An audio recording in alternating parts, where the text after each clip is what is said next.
La première question que je te pose, c'est comment se manifestait l'accomplissement de l'alliance pour les pères? De manière visible et palpable. Cette alliance-là, il la vivait comment? Et on va lire quelques versets bibliques. Dis avec moi Abraham. Voici le premier à qui Dieu dit, je vais tisser une alliance avec toi. Mais attention Abraham, ce n'est pas toi qui es visé, c'est ta postérité derrière, c'est l'église, d'accord?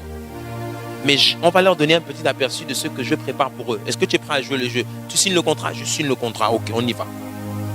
La Bible nous dit, Genèse, chapitre 13 au verset 2. Abraham était très riche en troupeaux, en argent et en or. Ok? Dis avec moi, il était très riche. Dis avec moi, mon arrière-arrière-grand-père était très riche. Ok? Isaac. Dis avec moi, Isaac. Isaac, la Bible dit Genèse 26, 12, Isaac sema dans ce pays. C'était un étranger. Un étranger. Il n'était même pas un autochtone local. Et il recueillit cette année le centuple car l'Éternel le bénit. Cet homme devint riche et il alla s'enrichissant de plus en plus jusqu'à ce qu'il devint fort riche.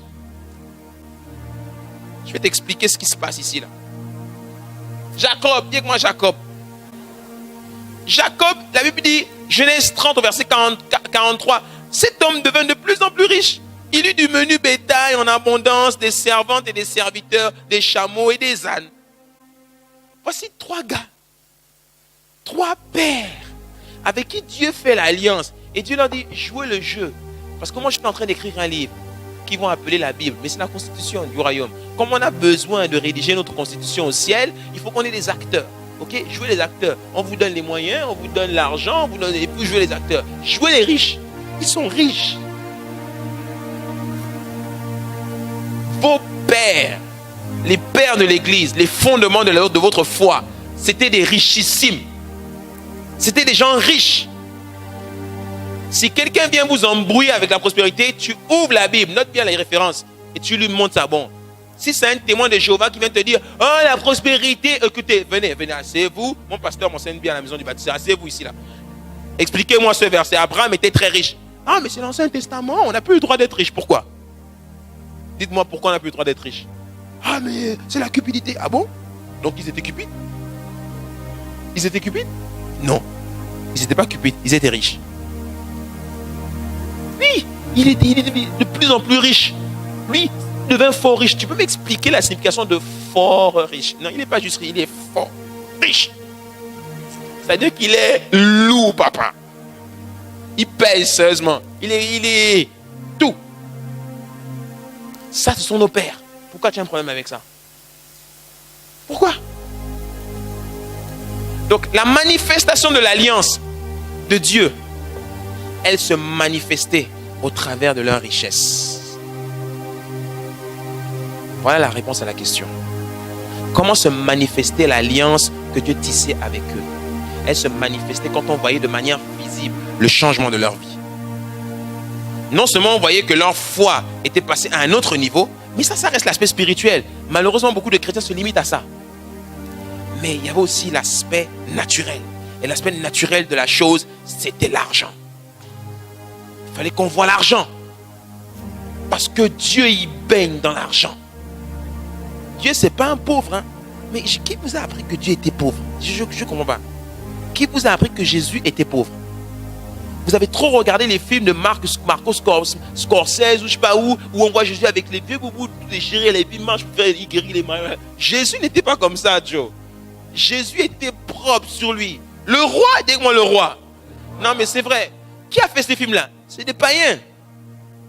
Et puis on te dessine un Jésus tout maigrichon qui n'a pas mangé depuis 40 jours, tout ça avec des yeux bizarres. Comme ça, avec des vieux vêtements, des vieilles babouches. Et puis quand il parlait, allez, Seigneur, fais que je sois pur. Sois pur. T'as juste envie d'arrêter le DVD et puis dire, et quoi, il est malade ou quoi? Non, Jésus n'était pas comme ça. Jésus était frais. Jésus était frais.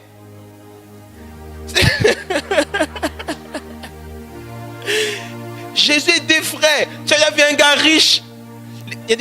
Les gens ils pensent que Jésus était pauvre, mais Jésus n'était pas. Jésus n'était pas pauvre. Dis-moi, Jésus n'était pas pauvre. Un, il a dit, vous aurez toujours les pauvres avec vous, je ne suis pas pauvre moi-même. Deux, il avait un trésorier, Judas. Tu as déjà vu un pauvre qui a un trésorier? Quelqu'un qui a un trésorier qui porte sa main, c'est quelqu'un qui a du pognon, mon ami. Il a de l'argent, ce gars-là. Ce que la Bible ne te dit pas, c'est d'où venait son argent. Là, tu ne sais pas. Mais il a fait de l'argent. Et en général, les vrais riches, on ne sait pas d'où vient leur argent. Les gens qu'on connaît d'où vient leur argent, c'est qu'ils ont détourné, tout ça. C'est des pauvres gars. Parce que le vrai riche, il ne dévoile pas ses sources. Tu ne sais pas. Est-ce que tu connais d'où vient l'argent de Bill Gates? On dit que Bill Gates, il gagne 20 milliards de dollars par an. Est-ce que tu sais d'où il gagne les 20 milliards de dollars là? Il a plein d'actifs, mais tu ne sais pas d'où ça vient. Ça, c'est des vrais riches. Et il s'habille toujours simple. Pour ne pas trop montrer. Hein? Donc Jésus n'était pas pauvre. Il faut arrêter les histoires que Jésus était. Oh, Jésus. Non, non, non. Ça, c'est les catholiques, ça. Ils n'ont rien compris, eux. Ils nous vendent un Jésus qui était pauvre. Oh, la pauvreté, c'est l'humilité. C'est faux. La pauvreté, ce n'est pas l'humilité. Même les gens les plus méchants, ce sont les pauvres. Oui? Jésus n'était pas pauvre. Arrêtez de croire que Jésus était pauvre. Mais c'est qui nous a vendu ça? Mais vraiment, la religion, elle a fait trop de dégâts, quoi. Et puis on vient t'allumer sur Internet. Oh, qui vous a dit? Et puis tu sors des versets bibliques. Hein. Je dis, je vous bannis de ma page, vous.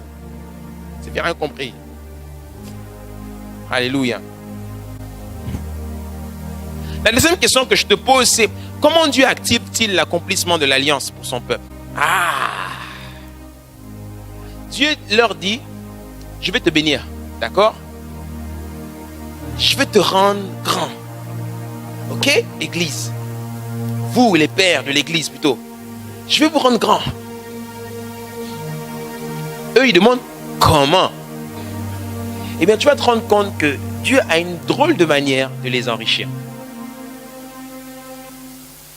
Et tu vas comprendre pourquoi. Quand le Saint-Esprit m'a montré ça, j'ai fait, oh, t'es quand même fort quand même. Parce que Dieu a des drôles de manières d'enrichir les gens. Je t'assure. Comment est-ce qu'il active l'alliance de prospérité? Et ce que je te montre là, c'est ce qu'il va faire avec nous. S'il ne voulait pas le faire avec nous, il ne m'aurait pas montré ça. Ésaïe 45, regarde ce qu'il nous dit.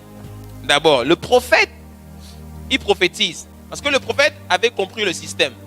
Et le prophète, il avait vu ça, il dit, oh Dieu, c'est ce que tu veux faire pour eux. Oh, mais je prophétise. Oh, dis que moi je prophétise. Je prophétise. Il dit, je te donnerai des trésors cachés, des richesses enfouies, afin que tu saches que je suis l'Éternel qui t'appelle par ton nom. Et là, il fait son égo trip. Le Dieu d'Israël, pour l'amour de mon serviteur Jacob et d'Israël, mon élu, je t'ai appelé. Tu sais quand Dieu fait ça, là, il se lance des fleurs à lui tout seul. Hein, je t'ai appelé par ton nom. Je t'ai parlé avec bienveillance afin que tu me connusses. Hein, le genre de conjugaison qu'on n'utilise jamais. Je suis l'Éternel et il n'y en a point d'autre. Or, moi, il n'y a point de Dieu. Je t'ai saint avant que tu me connusses. C'est afin que l'on sache du soleil levant jusqu'au soleil couchant. Que hors de moi, il n'y a point de Dieu. Je suis l'Éternel et il n'y en a point d'autre. Je forme la lumière et je crée les ténèbres. Je donne la prospérité et je crée l'adversité. Moi, l'Éternel, je fais ces choses. La version française courant dit, je te donnerai des trésors dissimulés par les ténèbres, des richesses cachées. Il est en train de dire que, tu vois ce que les gens dehors, là, ils cachent, ils volent, tout ça, là. C'est ça que je vais prendre. Non, hey, non, moi je prends l'argent sale. C'est ça que je vous dis. Dieu dit, c'est là-bas que je vais aller chercher. Non, Dieu dit, parce que les gens disent, gars, comment tu vas nous enrichir? Parce qu'il dit, non, moi je sais où trouver l'argent. Il y en a qui ont caché l'argent. Je vais aller chercher ça, tu vois. C'est là-bas que je vais aller prendre ça. Dis avec moi, transfert surnaturel. De richesse transgénérationnelle. Il dit, c'est là-bas que je vais aller chercher. L'argent qui a été dissimulé L'argent qui a été mal acquis. C'est ça que je vais prendre. Vous pensez que votre argent que vous allez gagner là, que Dieu va vous donner, ce sera de l'argent propre. C'est pas de l'argent propre. Il y a des gens qui ont volé beaucoup d'argent. Ils ne savent pas où mettre ça. Dieu va leur mettre à cœur de venir te donner ça.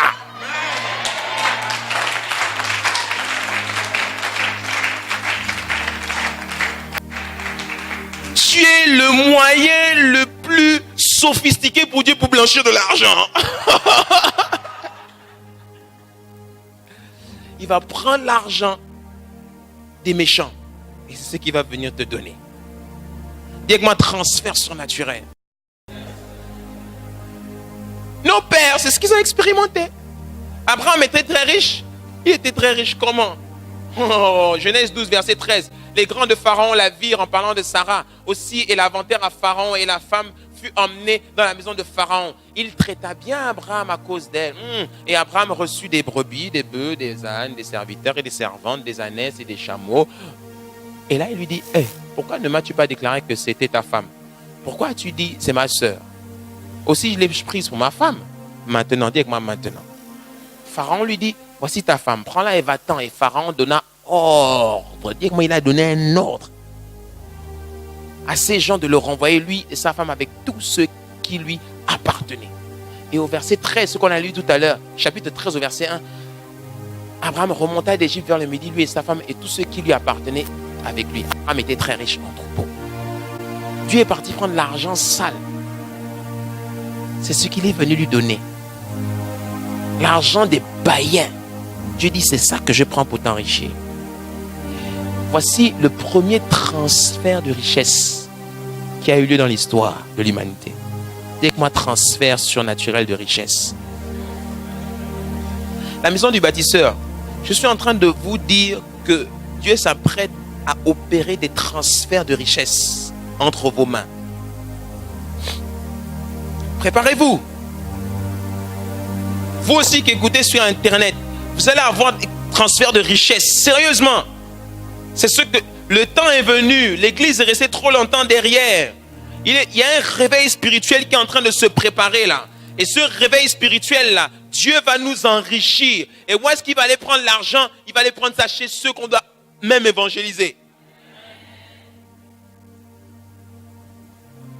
C'est le premier transfert de richesse qu'il a fait.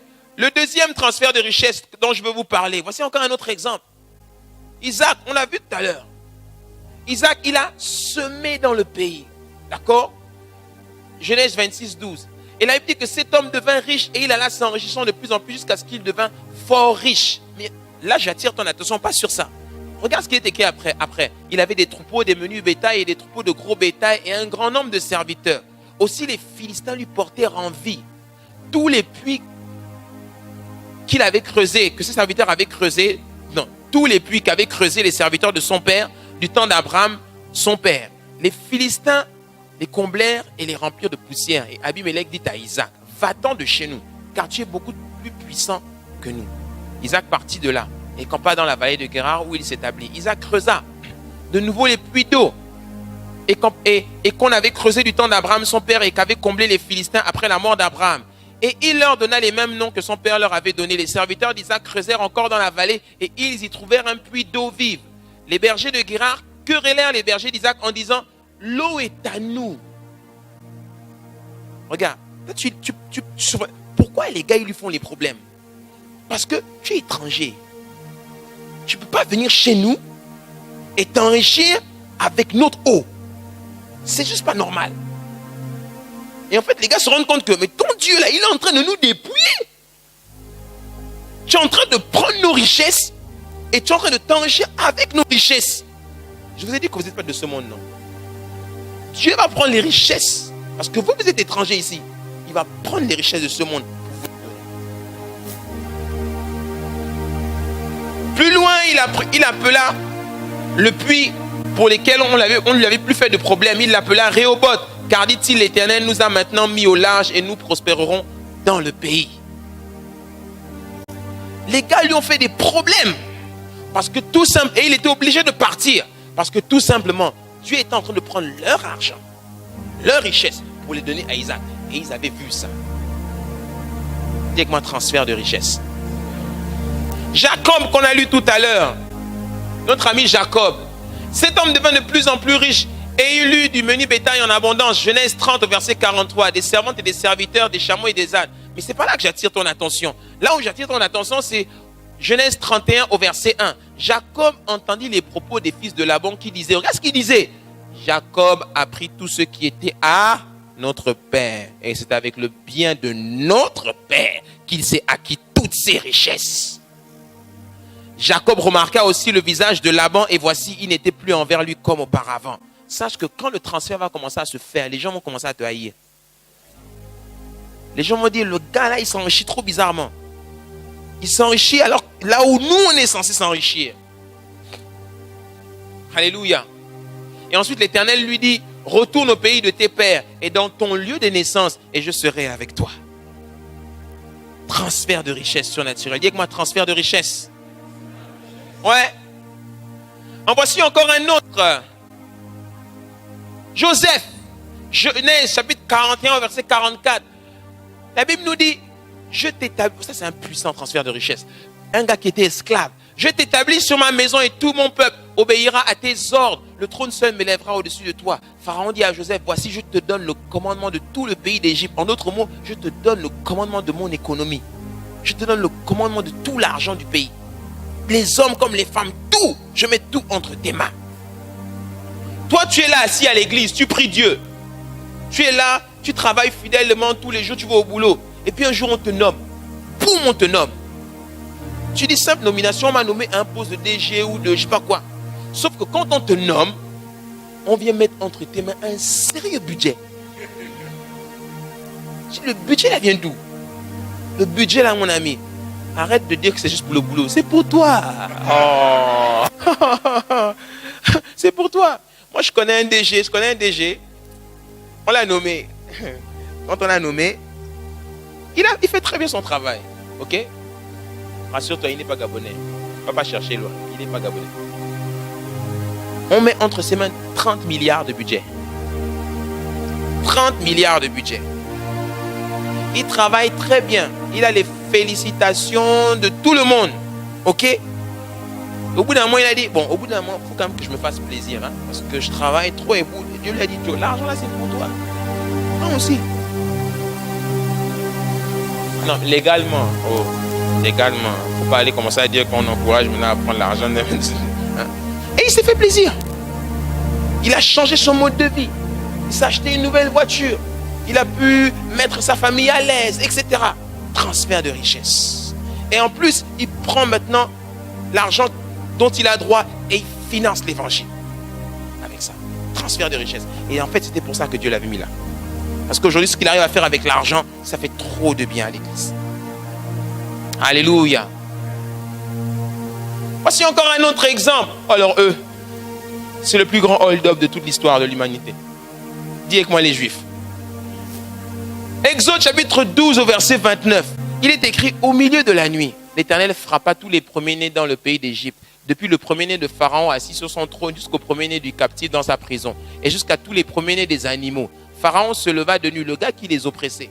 Il se leva de nuit, lui et tous ses serviteurs et tous les Égyptiens. Et il y eut de grands cris en Égypte, car il n'y avait point de maison où il y eut un mort. Dans la nuit même, Pharaon appela Moïse et Aaron, s'il vous plaît, les gars, venez d'abord. Les gars, il y a un problème là.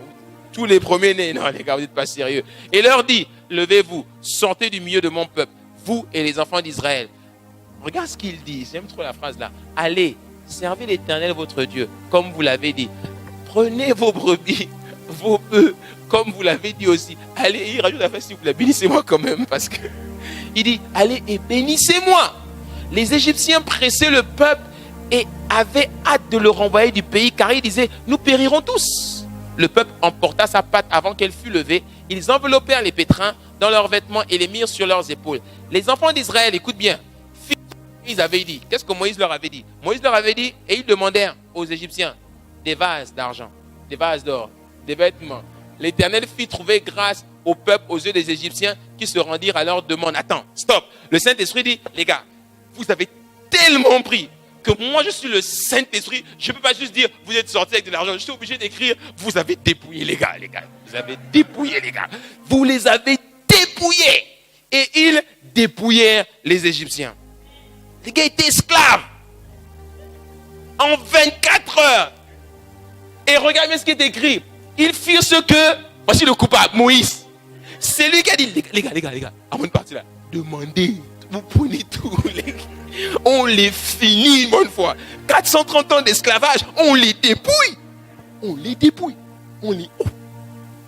finit, transfert de richesse. Et c'est comme ça que les Juifs sont devenus riches.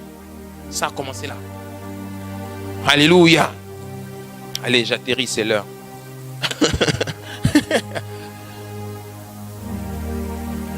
Et quand Ésaïe a vu ce transfert de richesse s'opérer, les prophéties ont commencé à sortir concernant le peuple de Dieu, concernant l'église. Ésaïe a dit, lève-toi, sois éclairé et brille. Dis avec moi, brille. Brille, car ta lumière arrive et la gloire de l'Éternel se lève sur toi. Voici les ténèbres couvrent la terre et l'obscurité les peuples, mais sur toi l'Éternel se lève, sur toi sa gloire apparaît. Des nations marcheront à ta lumière et des rois à la clarté de tes rayons. Est-ce qu'on peut commencer à mettre les instruments, s'il vous plaît? À la clarté de tes rayons. Hein? Porte tes yeux alentour et regarde. Tous ils s'assemblent, ils viennent vers toi. Tes fils viennent de loin et tes filles sont portées sur leurs bras. Tu tressailleras alors et tu te réjouiras. Et ton cœur bondira et se dilatera. La raison pour laquelle ton cœur va se dilater et bondir, quand ton cœur bondit, c'est comme ça. C'est parce que tout simplement, il écrit, quand les richesses, dis-moi les richesses de la mer se tourneront vers toi. Les richesses de la mer c'est qui? La mer c'est le monde, c'est les ténèbres.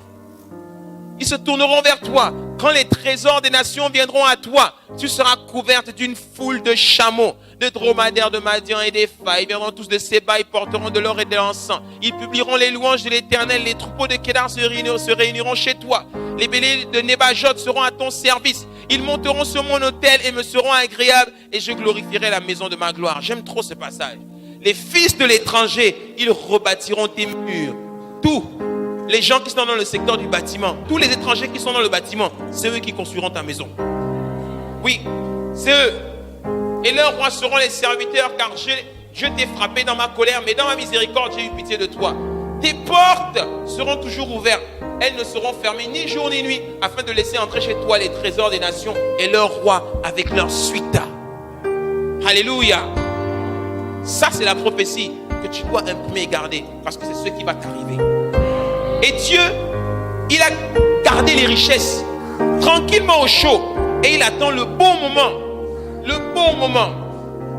Le transfert de richesses, il va être confirmé. Comment il va être confirmé? Parce que tout simplement, Dieu a déjà son plan. Dieu a déjà son plan. Regarde ce qui est écrit.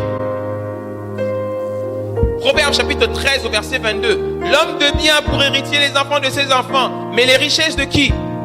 Les richesses du pécheur sont réservées pour le juste. C'est en place. Dieu est déjà prêt. Dieu est déjà prêt. Parce que Dieu dit qu'il y a de l'argent qui est caché, dissimulé. Je m'apprête à sortir ça pour donner ça à l'église. Oh oui, français courant dit, la fortune du pécheur reviendra au juste. C'est comme ça que Dieu enrichit son peuple. Job 27 au verset 30. Voici la part que Dieu réserve aux méchants. L'héritage que le Tout-Puissant destine à l'impie. S'il a des fils en grand nombre, c'est pour le glaive. Et ses rejetants manquent de pain. Ceux qui échappent sont enterrés par la peste. Et leurs veuves ne les pleurent pas. S'ils amassent de l'argent comme la poussière, s'ils entassent les vêtements comme la boue, c'est lui qui entasse. C'est lui qui entasse. Okay? Il fait le boulot pour nous. Mais c'est le juste qui se revêt. C'est l'homme intègre qui a l'argent en partage. Transfert de richesse. Dis-moi transfert de richesse. Oh oui. Et on continue. Et notre Seigneur Jésus, pour terminer avec lui, parce qu'il faut terminer avec la cerise sur le gâteau. Notre Seigneur Jésus, tu penses qu'il est venu pour nous laisser dans l'état dans lequel nous sommes? Jésus-Christ n'est pas mort pour rien à la croix. Il est mort pour notre salut. Mais l'alliance ne concerne pas juste notre salut. L'alliance, elle touche aussi l'aspect économique de notre vie. C'est pour cela qu'il est écrit dans 2 Corinthiens 9, 8 au verset 9. En effet, vous connaissez la grâce de notre Seigneur Jésus-Christ. Pour vous, il s'est fait pauvre alors qu'il était riche, afin que par sa pauvreté, vous soyez enrichis. Parole vivante dit, il était riche, mais il s'est fait pauvre et par amour pour vous, il a vécu pauvrement, afin que par sa pauvreté, vous soyez enrichis. Voici un verset biblique que les gens aiment prendre pour dire, ouais, il ne faut pas prospérer. Parce qu'il dit, cette pauvreté-là, c'est une pauvreté spirituelle. Faux. Parce que quand tu rentres dans le grec, le mot pauvre ici vient du grec tocheo, qui veut dire pauvreté ou bien condition de quelqu'un privé d'abondance et de biens matériels. Ok? Riche qu'il était vient du grec plousios, qui parle d'abondance en ressources matérielles. Il s'est privé de biens matériels pour nous, parce qu'il savait que c'était à nous que ça devait revenir. Et pour que nous soyons enrichis, vient du grec, enrichi vient du grec ploutéo, qui veut dire être riche ou encore avoir de l'abondance de possessions matérielles, richement fournies, ou encore, ça m'a étonné, opulent. Opulent. Afin que vous soyez opulent. Opulent. Donc j'ai même plus peur de rendre cette église magnifique. Opulent.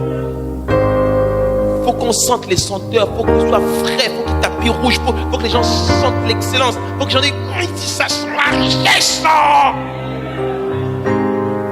Sans la richesse.